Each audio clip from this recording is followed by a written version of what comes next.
Eu saúdo a todos com a paz do Senhor. Amém. Estamos felizes nesta noite pela oportunidade que Deus nos concede de estarmos reunidos mais uma vez e juntos adorando ao Senhor.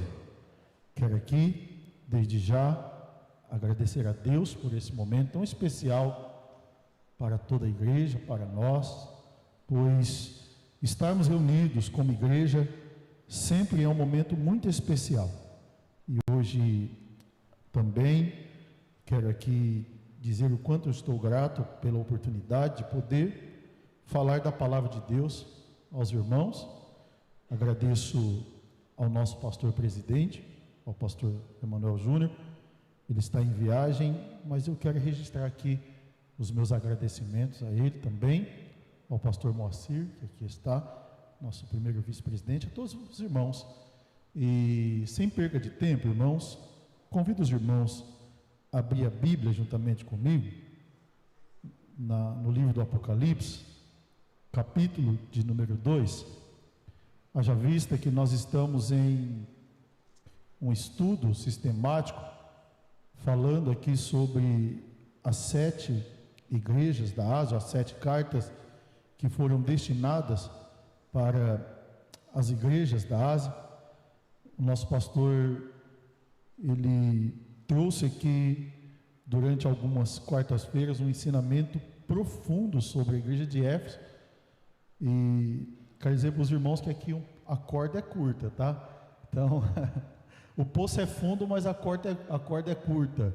Mas eu gostaria muito de, com os irmãos, estamos aqui meditando na segunda carta que o apóstolo João escreve para a igreja de Esmirna, tá bom? Então, falaremos hoje sobre a igreja de Esmirna, e eu louvo a Deus, pois é um texto muito rico, temos muitas lições que possamos tirar desse texto, tá bom? E eu creio que Deus, Ele tem uma palavra para os nossos corações nesta noite, amém?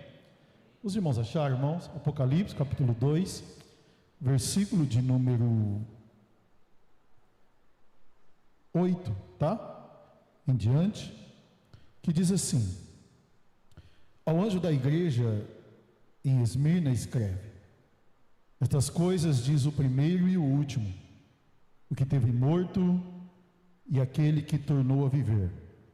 Conheço a tua tribulação, a tua pobreza, mas tu és rico, e a blasfêmia dos que a si mesmos se declaram judeus e não são, sendo antes sinagoga de Satanás. Não temas as coisas que tens de sofrer, e eis que o diabo está para lançar em prisão alguns dentre vós, para ser dispostos à prova, e tereis tribulação de 10 dias. Ser fiel até a morte, e dar-te-ei a coroa da vida. Quem tem ouvido, ouça o que o Espírito diz à igreja. O vencedor, ou aquele que vencer, de nenhum modo sofrerá dano na segunda morte. Essa carta aqui, irmãos, ela, na verdade, essa orientação de Jesus, através de João, para a igreja de Esmirna, ela traz alguns pontos interessantes para a nossa caminhada de fé.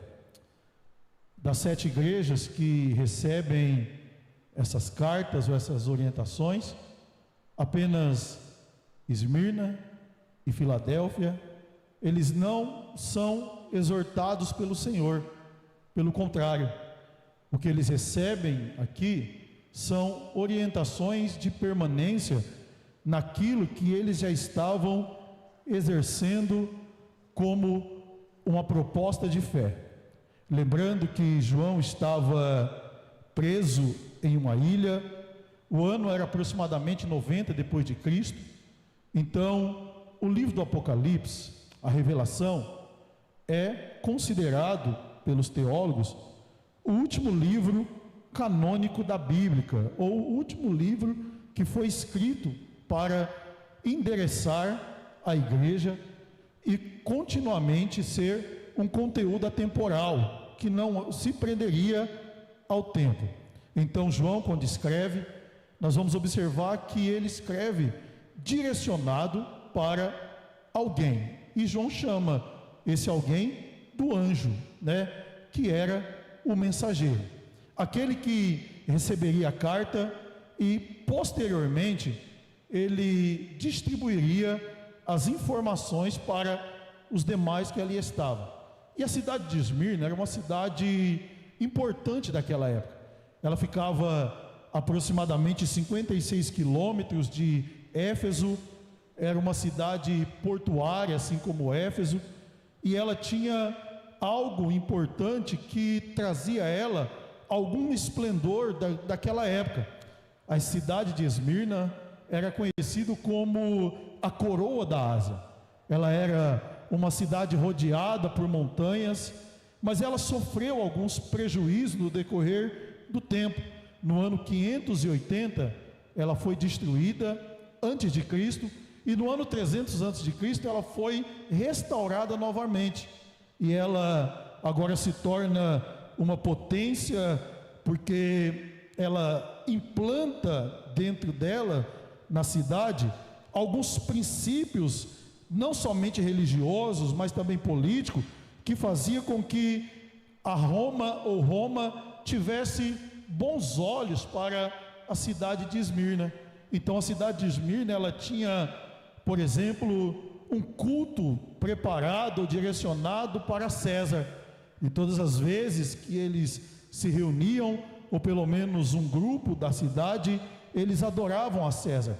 E para os cristãos daquela época, isso era um grande desafio, porque ter César, ou estar instalado em uma cidade onde César é considerado um Deus, certamente adorar outro Deus era uma afronta direta ao sistema daquela época. Então, levantar as mãos, aceitar Jesus, seguir a Cristo, era como eles tomassem para si uma sentença de morte. Eles estavam sentenciados à morte. Então, dentro desse contexto da cidade de Esmirna, é interessante nós observarmos alguns pontos importantes, que a igreja, ela vivia enfrentando algumas hostilidades daquela época, naquela região, pelo menos três. A primeira hostilidade era que a igreja teria que enfrentar o sistema político romano. Era um grande problema. Eles teriam que professar a Cristo, defender a bandeira da fé, e com isso certamente eles seriam levados à pena de morte.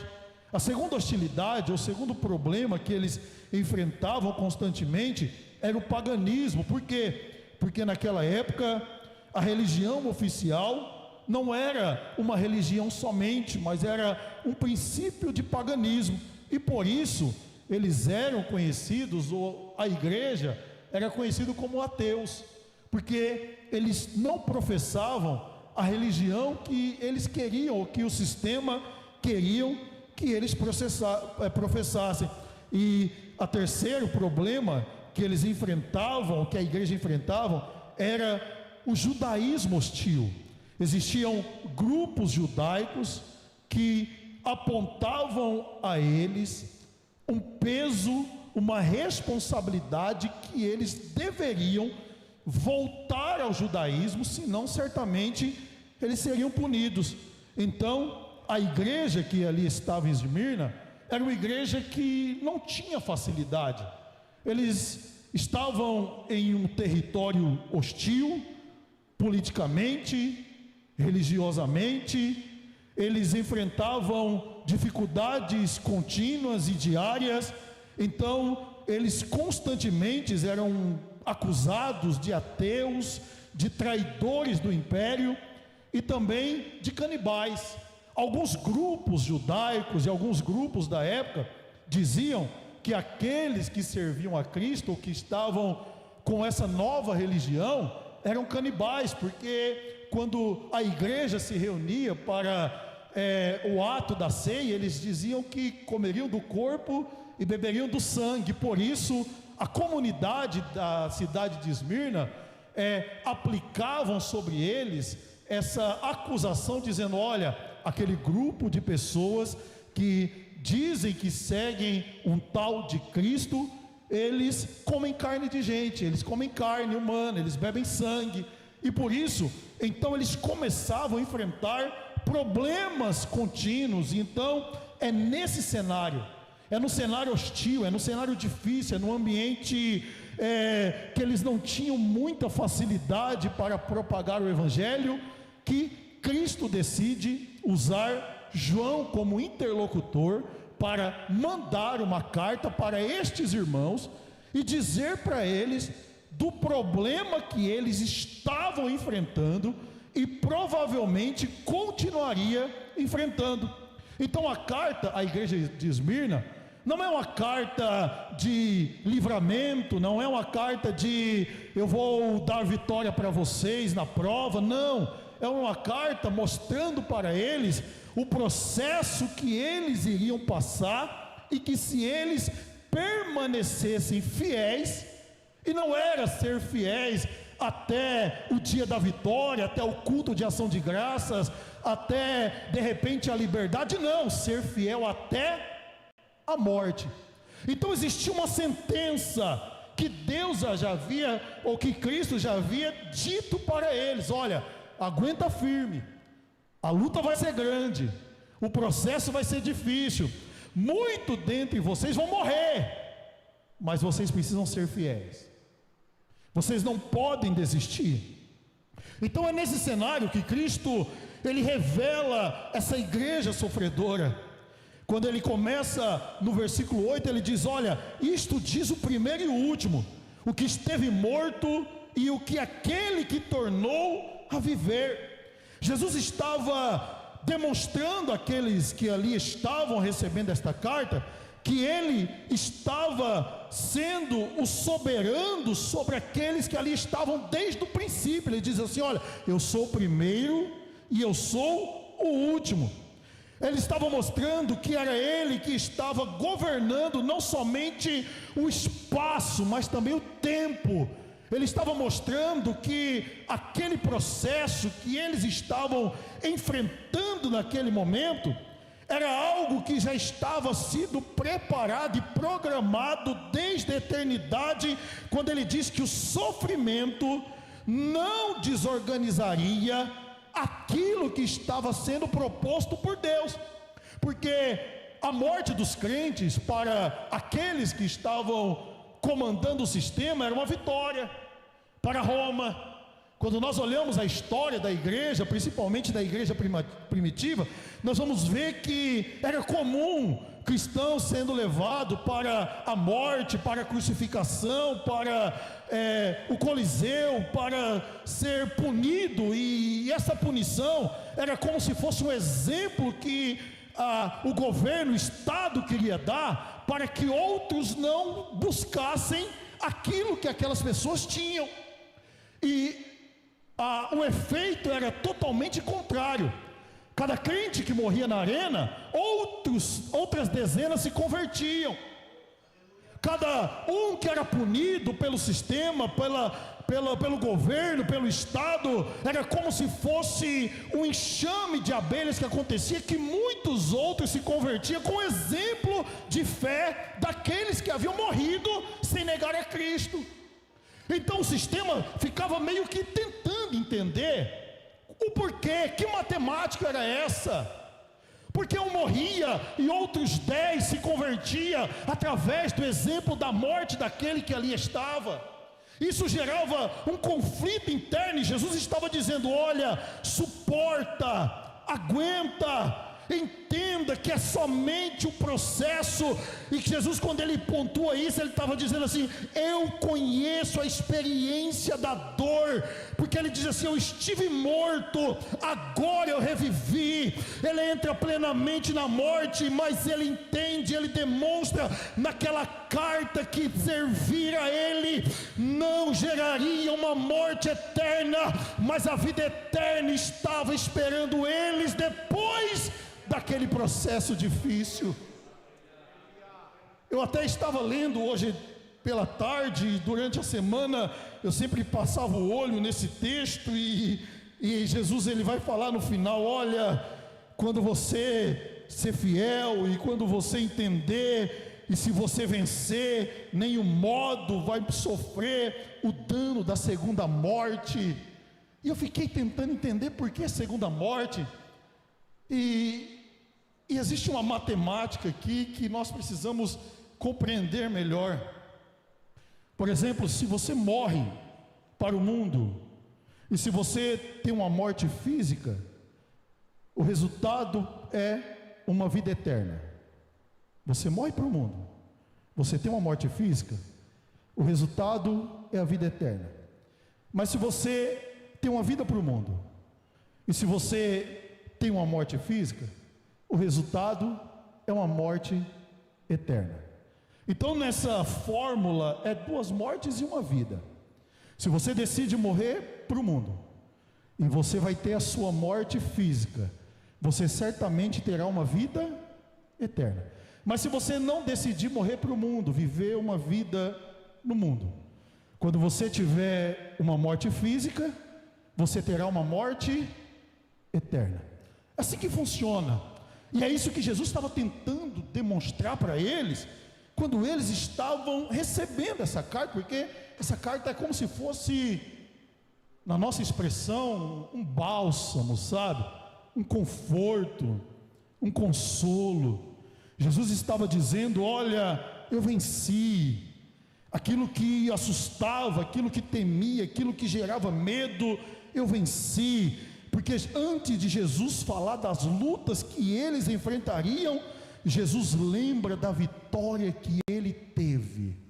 Jesus, no versículo 8, ele diz: eu venci a morte. E no versículo 9 ele diz: vocês vão morrer, mas vocês vão sofrer um dano daquilo que eu já venci. É interessante a nossa alma compreender isso e termos sempre uma visão. E eu acho muito interessante essa expressão que Jesus ele diz a carta à igreja de Esmirna, que eles deveriam compreender esse processo. Eles deveriam entender que quem governa o começo e o fim é aquele que já venceu o meio, aquele que já olha lá para frente, aquele que diz assim: eu sou o princípio e eu sou o fim, é aquele que já teve o domínio sobre o meio de todas as coisas. Então, quando nós nos preocupamos com tudo isso, nós precisamos entender que antes de Jesus falar da dor da igreja, ele mostra as suas cicatrizes, dizendo para aqueles que ali estavam: eu venci. Eu venci. Havia essa proposta dada para ele. É por isso que no versículo de número 9 ele vai começar a pontuar algumas coisas, dizendo: eu conheço a sua tribulação, eu conheço a sua pobreza. A palavra tribulação aqui no grego é tipsis, T-P-S-I-S, tipsis, que significa, e eu até anotei aqui, uma pressão esmagadora. É por isso que o nome Esmirna vem de mirra, pastor Moacir. E a mirra tinha esse princípio de que para que ela exalasse o bom cheiro, ela tinha que ser esmagada ao extremo para que ela pudesse oferecer o melhor perfume. O que Jesus estava dizendo é: eu conheço, eu sei, eu vi. Então Deus ele vê quando muitas das vezes essa pressão esmagadora tenta nos tirar da rota que nós estamos traçando.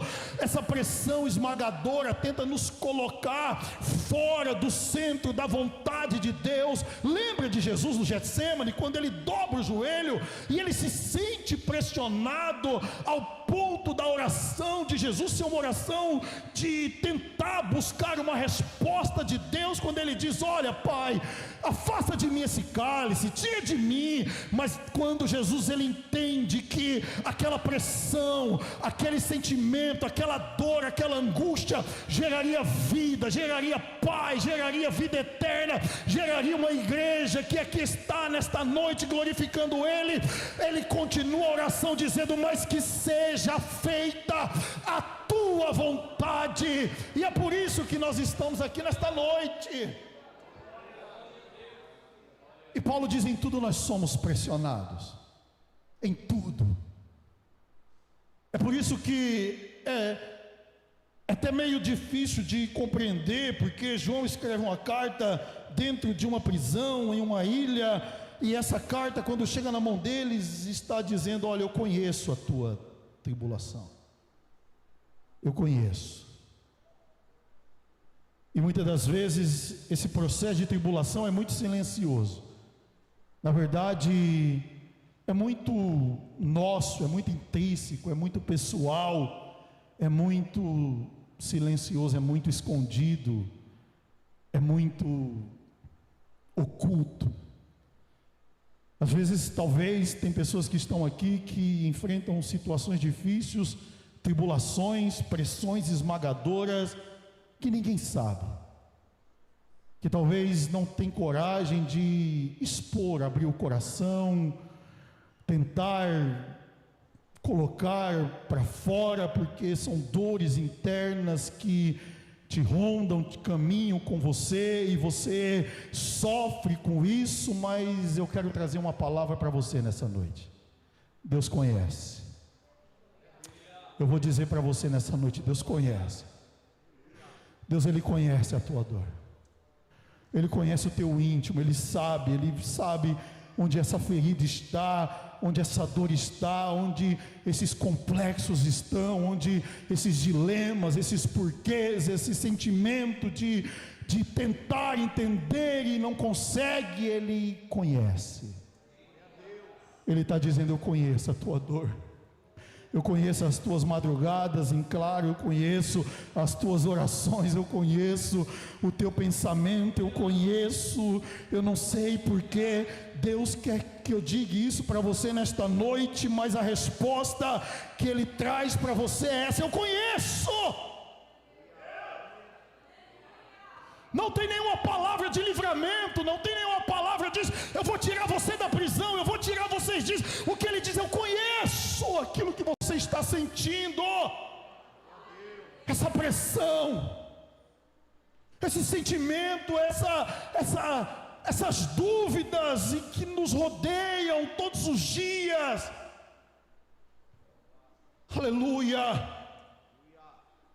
Porque a fidelidade não evita a cruz, não evita a dor, não evita o processo difícil, mas Ele nos garante uma coroa, porque o sofrimento pode ser até mesmo temporário, meus irmãos, mas a recompensa ela é eterna.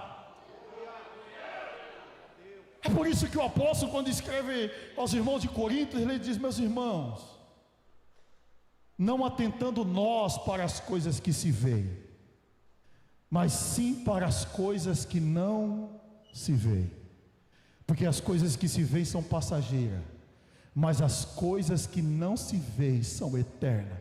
Porque a nossa leve e momentânea tribulação produz para nós um peso eterno de glória muito excelente. O que Paulo estava dizendo para os irmãos de Corinto, e João estava dizendo para os irmãos de Esmirna, e nesta noite Deus está nos dizendo que a tribulação é leve, que a tribulação é momentânea, que a tribulação é passageira, mas o que Deus tem reservado para nós é um peso de glória muito excelente, muito excelente. Então não largue a sua cruz, não deixe a sua cruz, não abandone a sua cruz, porque chegará o tempo que ela se tornará ou será trocada por uma coroa de glória. Levarei eu também minha cruz, até por uma coroa trocar. Então não tem como nós não compreendermos isso, e essa é a proposta dessa carta. Era a proposta de encorajamento para aqueles que ali estavam sofrendo. Pais de famílias que saíam de manhã, se despediam dos filhos, das esposas, sem perspectiva nenhuma de um retorno, porque eles poderiam ser presos no trabalho, ser presos onde eles estivessem, e a notícia que chegasse para a sua família é: fulano foi preso, ele foi sentenciado à morte. Quando não, o Estado usava a família daquele que havia sido preso para que ele negasse a fé, abandonando Jesus. A Bíblia diz que então eles vão passando esse momento difícil, porque o verdadeiro vencedor não é aquele que simplesmente vence batalhas, mas é aquele que persevera, é aquele que continua, é aquele que vai até o fim, é aquele que não desiste diante dos processos difíceis da vida, é aquele que não abandona a fé por nada neste mundo. Então é nesse cenário, é nesse ambiente que quem morre em Cristo só vive uma vez, mas vive para sempre, vive a eternidade com Cristo. Aleluia! Esmirna teve muitos célebres pastores e muitos homens conhecedores, e dentre deles tinha um chamado Policarpo. Policarpo, ele era o bispo de Esmirna, ele vive ali no 2º século, e Policarpo, ele enfrenta um processo de perseguição muito grande. Roma estava em uma perseguição ferrenha contra os cristãos daquela época. É interessante que Policarpo, ele é preso, e ele é levado e sentenciado à morte. Policarpo não era um jovem bispo ou pastor. Policarpo era um senhor de 86 anos de idade. Policarpo, então, ele recebe uma proposta, pastor Moacir, e a proposta é: nega Jesus e você vive, abandona a sua fé e você vive, deixa essa história de ser crente de lado e você vive. Policarpo, quando ele ouve aqueles pedidos, e negar a fé naquele dia não era simplesmente a decisão de um homem, mas era a decisão de um líder. Era como se fosse jogar um balde de água fria na fé daqueles que seguiam as orientações ou os ensinamentos de Policarpo. Negar a fé não era simplesmente abandonar a Cristo, mas era fazer com que muitos que se espelhavam neles também se esmorecessem na fé. É por isso que Policarpo, então, ele olha para aqueles homens que estavam sentenciando ele à morte e disse: eu já tenho 86 anos que sirvo a Cristo, e Ele nunca me fez mal nenhum. Como eu vou negar alguém tão bom como Ele? A resposta de Policarpo foi: eu não posso abrir mão de alguém que deu a vida por mim, que me abençoou, que me deu vitória, que me deu a vida eterna, que está comigo todos os dias, que me sustentou nos momentos de fraqueza. E Policarpo, ele morre, mas a história dele permeia até os dias de hoje. Sabe por quê? Porque vale a pena persistir, vale a pena não desistir, vale a pena seguir até o fim e ser fiel até a morte. Vale a pena. Tem muita gente que se espelha em você, tem muita gente que te admira, tem muita gente que fortalece a fé olhando para a tua fé, para a tua conduta de vida, para a forma que você adora, para a maneira que você serve a Deus. Talvez pessoas que nem são declaradas, mas elas te observam, elas veem como você ora, como você prega, como você louva, como é a tua vida, e essas pessoas têm em você um refúgio forte, essas pessoas têm em você um espelho, essas pessoas têm em você alguém, um exemplo a ser seguido. Se você desistir, tem alguém que vai desistir. Se você parar, tem alguém que vai parar. Se você retroceder, tem alguém que vai retroceder. Mas nesta noite a mão de Deus é estendida sobre a tua vida, dizendo: não desista, não para, não retroceda, não volte, vai até o fim, porque tem coisas extraordinárias te esperando.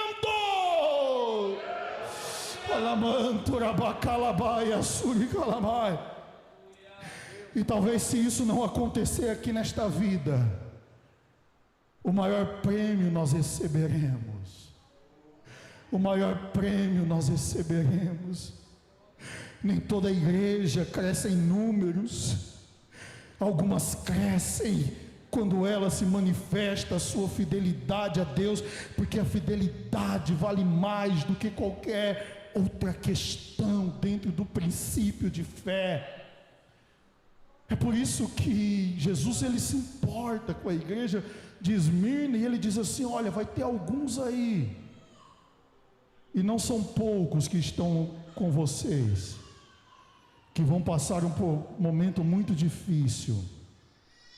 Eles vão enfrentar a prisão durante 10 dias. E é interessante que toda prova, ela tem um prazo de validade, pastor Marcelo. Ela tem começo, ela tem meio e ela tem um fim.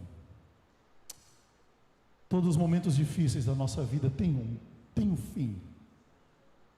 A resposta que Deus, ele traz para esta igreja é essa: vocês precisam ser fiéis, vocês não podem desistir, vocês não podem parar, vocês não podem retroceder, vocês precisam enfrentar os processos difíceis que a decisão de vocês trarão, porque eles estariam enfrentando tudo isso por uma decisão, a decisão de servir a Cristo. Eles não iam ser presos porque roubaram, porque mataram, porque estupraram, porque cometeram algum crime, porque um dia eles levantaram as mãos e disseram: eu aceito a Cristo como Salvador da minha vida. Porque um dia eles ouviram a história de um nazareno que havia morrido em uma cruz, e aquela história de alguém que era o Filho de Deus, e tudo isso gerava um confronto no coração deles, ao ponto deles agora abandonar os deuses, abandonar a religião, abandonar o sistema e viver uma vida de comunhão com Deus. É nesse cenário que eles estão, é nesse cenário que eles recebem essa carta. A carta à igreja de Esmirna é uma carta de encorajamento. A carta à igreja de Esmirna é uma carta de suporte um pouco mais. Desiste não, vai até o fim, você consegue, você vai vencer. O vencedor não é aquele aqui dentro desse cenário, não era aquele que saía da prisão e depois colocava a liberdade e cantou, não, era aqueles que mesmo mortos na prisão haviam vencido. Eu preciso dizer algo para você nessa noite, eu termino aqui. Deus, ele sempre terá uma palavra para nós. Deus sempre terá uma palavra de encorajamento para você. Talvez você chegou aqui nesta noite questionando a Deus pelos processos que você está enfrentando, pelos momentos difíceis ou os dias maus que sobrevieram sobre a tua vida, de repente por escolhas, de repente por apenas servir a Deus, porque tem gente que passa momentos difíceis por apenas servir a Deus. Mas eu quero dizer para você nesta noite, e eu concluo as palavras que Deus colocou no meu coração aqui: há um tempo de Deus para a tua vida. Deus, Ele tem uma resposta para você. Deus, Ele tem algo extraordinário reservado para o teu coração. E eu preciso dizer para você nesta noite: Deus não vai abrir mão das promessas que Ele te fez. Deus não vai abrir mão das promessas que Ele liberou sobre a tua vida. Os céus e as terras podem passar, os momentos podem ser catastróficos, situações podem fugir dos nossos controles, mas nada fugirá do controle de Deus. E no tempo certo, se alguém entende esta palavra nesta noite, levante uma das tuas mãos para me terminar. No tempo certo, o céu entrará com a vitória sobre a tua vida, e você entenderá que tudo isso que você enfrentou é apenas algo extraordinário de Deus para a tua vida. Aleluia! Muito obrigado, pastor Moacir. Deus abençoe, e fique com essa palavra.